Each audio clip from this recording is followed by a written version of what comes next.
Welcome back to the Hidden Gibbon. Of course, I'm Weston here with yet another Deck Tech video, and today we're going to go over another classic and popular commander that everybody hates, including myself. Let's go down and talk about Nekusar, the Mindrazer. So who is Nekusar? Nekusar is a Grixis commander. He's a 2/4, and at the beginning of each player's draw step, that player draws an additional card. Okay, not bad, Howling Mine.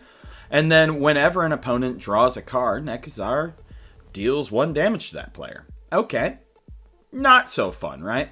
A fun little story before we get into this is in one of my spell table games, I played against Nekusar, and I played my Deadpool deck, and I stole his ability with Deadpool, and then I played down Ojer Axonal and Solfim and killed the whole board.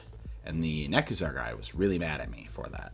But, you know, it's like my friend who watches pro wrestling. You bring it into the ring, it's going to get used against you. But without further ado, let's get straight into it. So here we are. We have 22 creatures. This is going to be a bracket 4 deck. We've optimized it and given it a whole bunch of fun things, and by fun I mean awful. We have Consecrated Sphinx, so whenever an opponent draws a card, you may draw 2 cards. Fairy Mastermind. Fate Unraveler, which is whenever an opponent draws a card, deals 1 damage to that player. Gearson Starn. Kellermorph.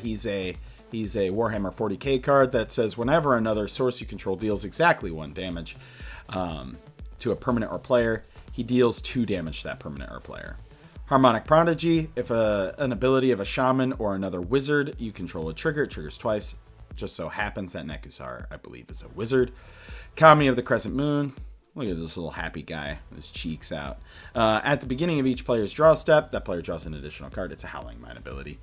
Cataract Parasite, whenever an opponent draws a card, if you control a red permanent, you may have it deal 1 damage to that player. Magus of the Wheels, so that way we can all draw and hurt everybody.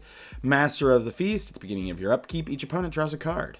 Niv Mizzet and Niv Mizzet both pretty much do the same thing. Whenever you draw a card, deals 1 damage to any player.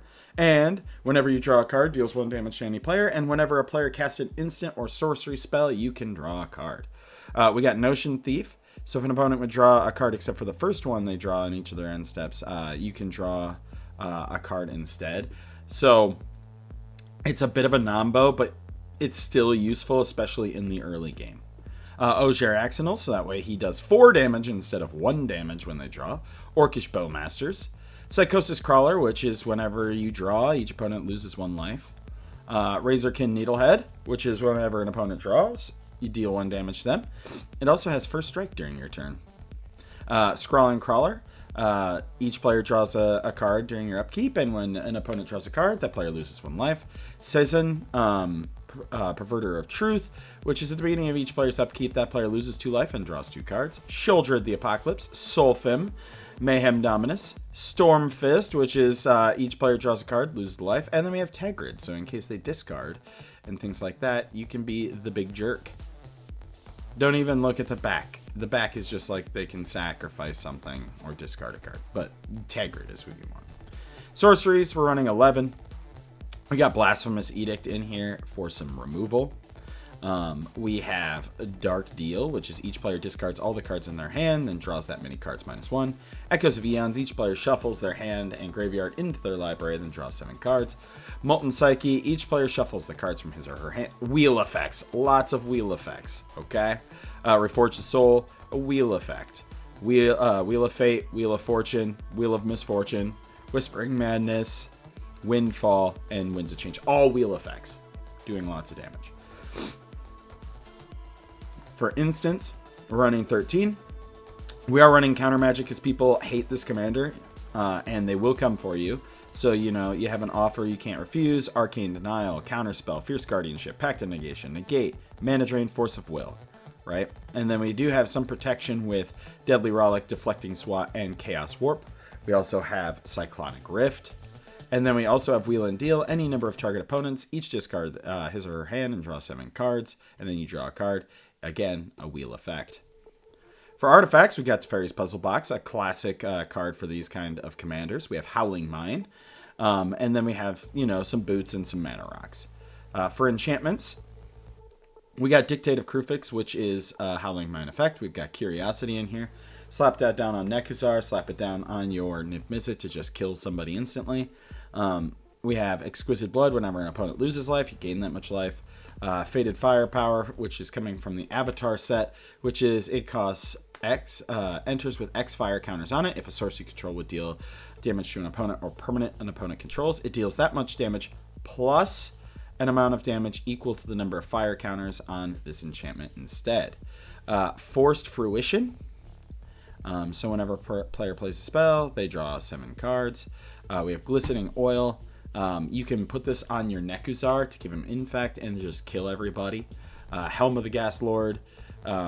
Whenever an opponent, so if the creature's blue, it has whenever this creature deals damage to an opponent, draw a card, and as long as it's black, whenever it deals damage to an opponent, that player discards a card. So you can make them draw and discard. Mystic Remora, Rhystic Study, Underworld Breach, Underworld Dreams, which is whenever an opponent draws a card, deals 1 damage. Waste Not, so when they discard those cards, you can get, black zombies, you can get mana, or you can draw cards, and then there's Propaganda.